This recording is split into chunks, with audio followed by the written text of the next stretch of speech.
ஒரு குரல் முழங்கியது சமூக நீதியை. ஒரு கையெழுத்து மாற்றியது தமிழ் நிலத்தை. அந்த கரம் படைத்தது 25க்கும் மேற்பட்ட நாடகங்கள், 75 திரைப்படங்கள், 100க்கும் மேற்பட்ட கவியரங்க மேடைகள், பல்லாயிரக்கணக்கான எழுத்தோவியங்கள். அவர் கலைஞர்களுக்கெல்லாம் கலைஞர், தலைவர்களுக்கெல்லாம் தலைவர், முதல்வர்களுக்கெல்லாம் முதல்வர். மூக்க என்பது இவரது முன்னெழுத்து. அதுவே தமிழினத்தின், தமிழ்நாட்டின் முதல் எழுத்தாக ஆனது. சரித்திரம் படைத்தவர் ஒருவர், இனமொழி காத்தவர் ஒருவர், தினம் தினம் தினம் தினம் உழைத்தவர் தலைவர். கலைஞர் தலைவர் முதல்வர்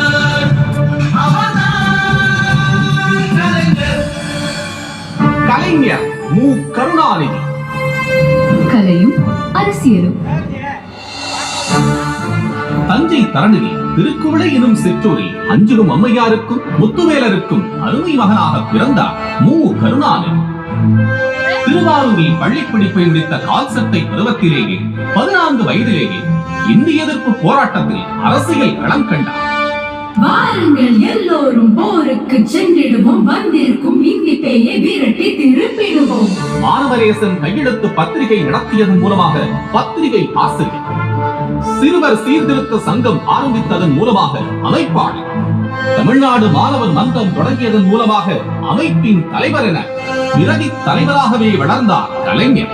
மிகச்சிறு வயதிலேயே கணிய தமிழும் புரட்சிகர எண்ணங்களும் கொண்டவராக வளர்ந்தார். பேரறிஞர் அண்ணாவின் திராவிட நாடு இதழை எழுதினார். முரசொலி இதழை தானே தொடங்கி தனது சிந்தனைகளை வாரி வழங்கினார் கருணாநிதி.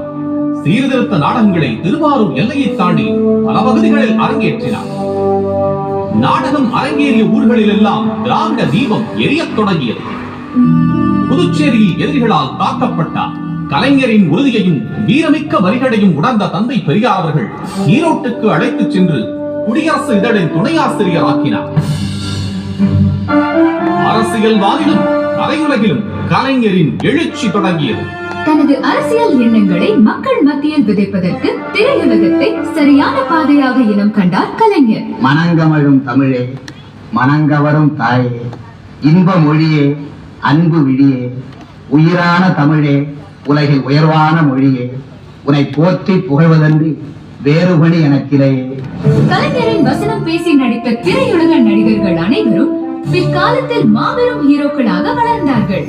எம்ஜிஆர் புரட்சி நடிகராகவும், சிவாஜி கணேசன் நடிகர் திலகமாகவும், SSR லட்சிய நடிகராகவும் வலம் வர காரணமாக அமைந்தது கலைஞரின் கதைகளும் அதில் இடம்பெற்ற வசனங்களும்.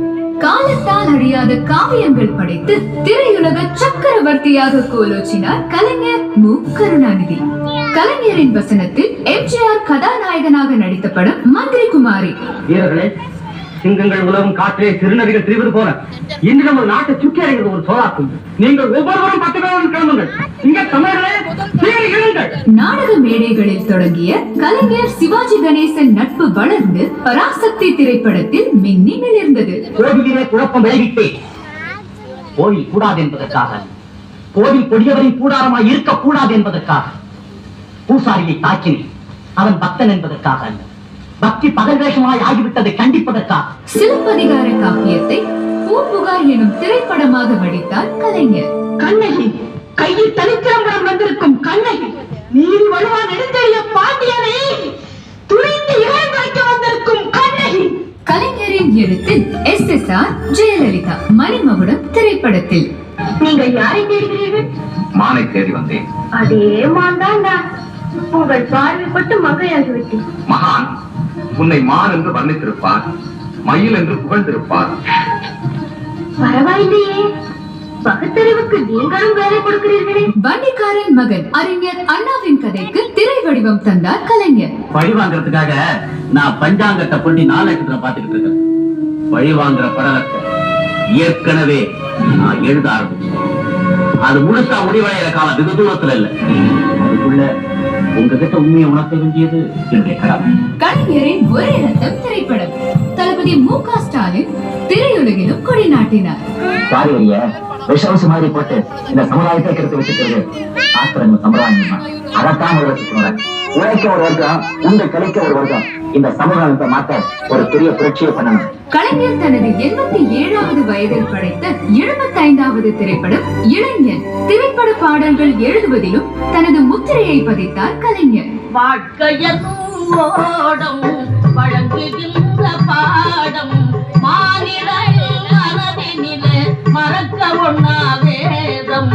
வாழ்க்கையனும் ஓடம் கண்ணம் கண்ணம் கண்ணம் பண்டர கிண்ணம் வண்ணம் வண்ணம் வண்ணம் காதல் சின்னம். பூனை கண்ணை மூடிக்கொண்டார் பூலோகம் இருண்டு போகும். மியாமியாம் வானை நோக்கி திரையை போட்டால் பட்ட நிலாவும் மறைந்து போகும்.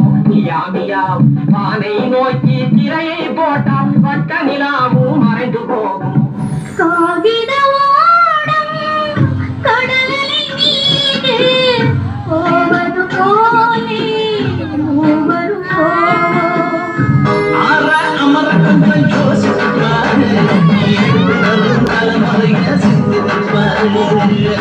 ஏற இழைகளை போடு நீ எத்தடுக்கும் பித்தடுக்கும் தடைகளை போடு. அற அமர கண்கள் யோசிப்பாரு நீ அடுத்து வரும் தலைமுறைய சிந்திச்சுப்பாரு. சின்ன திரையிலும் தன் எழுத்துக்களால் சிகரம் தொட்டார் கலைஞர். கலைஞரின் ரோமாபுரி பாண்டியன், கலைஞரின் தென்பாண்டி சிங்கம், கலைஞரின் ராமானுஜர். ஜீவகாருண்யம் நம் உடம்பில் ஊறிய ஒன்று.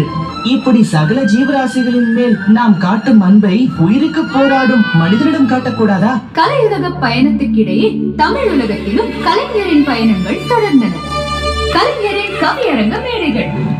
குடிசைதான் ஒரு புறத்தில் கூறிய வேள்வான் மனுஷன் அமைத்திருக்கும் மையத்தை பிடிப்பதற்கும் வெம்பகை பிடிப்பதற்கும் வெடித்து வைத்த படைக்கலம் போல் இன்னும் முடியும். கவியரங்க மேடைகளை மக்கள் மேடைகளாக மாற்றினார் கலைஞர். சங்கந்தரு திங்கத்தமிழ் வங்கக்கடல் பொங்கும் என திங்க குரல் எங்கு மேல ஒன்றே குலம் என்றே சொல்லி வாழ்ந்த இனம்.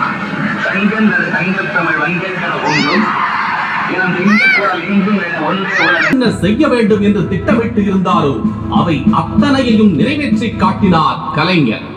நான் முதலமைச்சராக கோட்டையில் இருந்தாலும் அங்கிருந்தபடியே குடிசைகளை பற்றியே சிந்திப்பவன் என்று சொன்னார். முதன்முறையாக ஆட்சியில் அமர்ந்த முதல்வர் கலைஞர். பிற்படுத்தப்பட்டோருக்கு இடஒதுக்கீடு உரிமை பெற்று தந்து உருது பேசும் இஸ்லாமியரையும் பிற்படுத்தப்பட்டோர் முதலமைச்சர் பொறுப்பை ஏற்ற போது நான் சட்டசபையிலேயே சொன்னேன், நான் என்னுடைய வாழ்நாளில் பிற்படுத்தப்பட்ட மிகவும் பிற்படுத்தப்பட்ட தாழ்த்தப்பட்ட மக்களுக்காக தொடர்ந்து பணியாற்றுவேன், போராடுவேன். அனைத்து சமூக மக்களும் நல்லிணக்கத்தோடு வாழ தமிழ்நாடெங்கும் தந்தை பெரியார் நினைவு சமத்துவபுரங்களை உருவாக்கினார். குடும்ப சொத்தில் பெண்களுக்கு உரிமை, திருமண நிதியுதவி, 33% இடஒதுக்கீடு, அரசு பணிகளில் 30% இடஒதுக்கீடு என மகளிர் நலன் காத்தார் கலைஞர். பெண்களுடைய வாழ்க்கையில விளக்கேற்றி வைக்கின்ற இந்த காரியத்திற்கு இந்த ஆட்சி எல்லா வகையிலும் நிதியை எப்படி சேர்க்க முடியுமோ அப்படி சேர்த்து உதவும் என்ற உறுதியை இங்கே நான் தெரிவித்துக் கொள்கின்றேன். மாற்றுத்திறனாளிகள் நலனிலும் திருநங்கையர் மேம்பாட்டிலும் கலைஞரின் பணி மகத்தானது. நாட்டிலேயே முதன்முறையாக சென்னையில் டைடல் பார்க்கை உருவாக்கி தகவல் தொழில்நுட்ப புரட்சியை உருவாக்கினார். தென்குமரி கடலில் ஐயன் திருவள்ளுவருக்கு வானுயர சிலை அமைத்தார் கலைஞர். அறிஞர் அண்ணாவுக்கு 100 விழா கண்டார். அவரது நினைவாக சென்னையில் நூலகம் அமைத்தார். தமிழ் மொழியை செம்மொழியாக்கி அன்னை தமிழுக்கு அணி சேர்த்தார் கலைஞர்.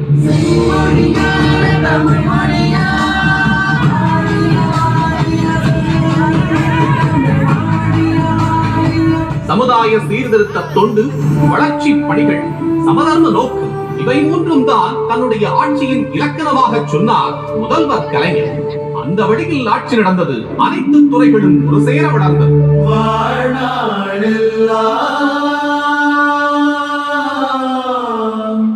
தமிழ் வாழ வாழ்ந்தவர் தமிழ்நாடெங்கும் தன் சாதனை நிறைந்தவர் எளியோரை உயர்த்தி உன்னத திட்டங்களால் உலகம் போற்றும் தலைவர்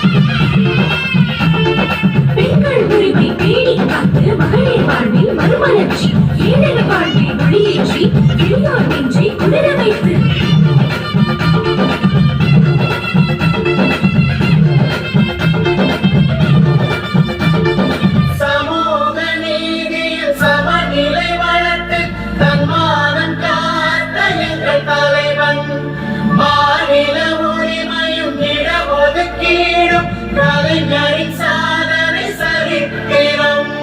கலைஞர் நவீன தமிழ்நாட்டின் சிற்பி, நாடிலம் போற்றும் தலைவன்.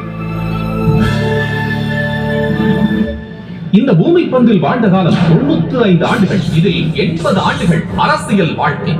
சுதந்திர இந்தியாவில் நடந்த 13 சட்டமன்ற தேர்தல்களில் போட்டி, 13 தேர்தல்களிலும் வெற்றி வீரர். சஞ்சீவி ரெட்டி முதல் பிரதீபா பாட்டில் வரை குடியரசுத் தலைவர்கள் 8 பேருடன் நிர்வாக தொடர்புகள். தமிழ்நாட்டில் அதிக ஆண்டுகள் முதலமைச்சராக இருந்தவர். தமிழக ஆட்சி ஆவணங்களில் அதிக கையெழுத்துக்களை இட்டவர். கலைஞர் கருணாநிதியின் முயற்சியும் அறிவும்தான் திமுக கழகம் இந்த அளவுக்கு வளர காரணம் என்று சொன்னவர் தந்தை பெரியார். தன்னை வென்று தரணியை வென்ற தம்பி என்று பேரறிஞர் அண்ணாவால் போற்றப்பட்டவர். நாட்டின் எதிர்காலம் இவர் கையில் இருக்கிறது என்றார் மூதறிஞர் ராஜாஜி.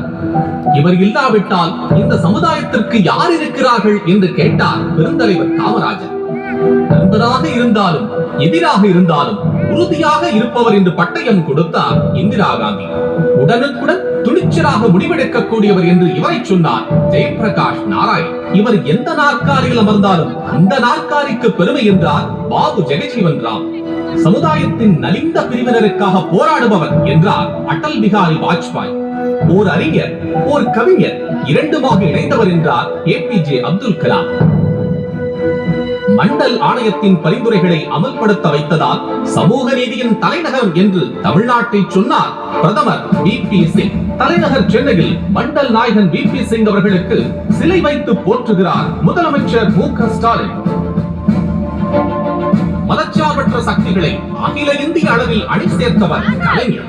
இந்திய அரசியலில் 1977, 1980, 1990, 1996, 1998, 1999, 2004,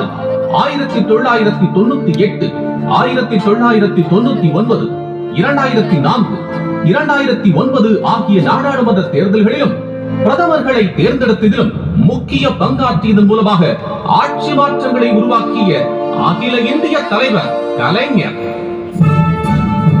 இவர் எழுத்தாளர் அல்ல, எழுத்தை ஆண்டவர்.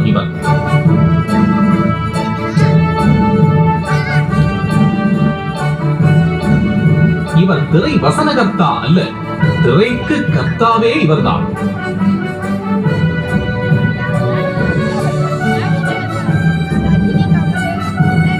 இவர் பேச்சாளர் அல்ல, மேடைகளை வென்றவர்.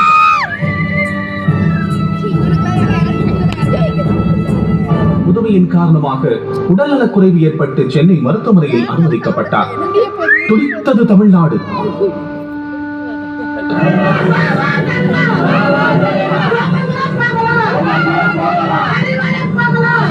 எழுந்து வா, எழுந்து வா எங்கள் தலைவா, எழுந்து வா, எழுந்து வா எங்கள் தலைவா. உங்கள் குரல் கேட்காமல் கொண்டன் குரல் ஓயாது. எழுந்து வா, எழுந்து வா எங்கள் தலைவா. அறிஞர் அண்ணாவிடம் இரவதாக பெற்ற இதயத்தை அவர் பாதமலர்களில் வைக்கும் பயணத்துக்கு தயாரானார் கலைஞர். 2018 ஆகஸ்ட் 7 மாலை 6:10 மணி. காலம் அழைத்துக் கொண்டது கலைஞரை. காவிரி தென்றல் நீ, கதிரவன் வெப்பமும் நீ, தேன் தமிழ் மன்னவன் நீ.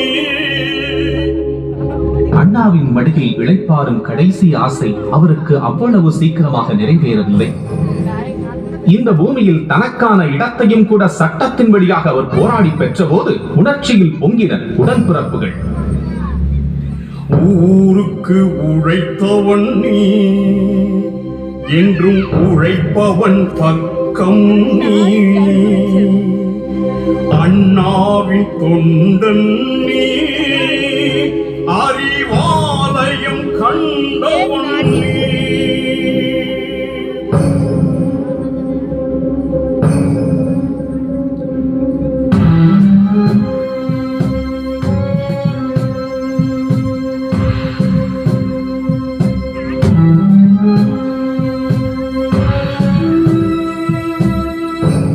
கலைஞர் புறப்பட்டார் அறிஞர் அண்ணாவை நோக்கி.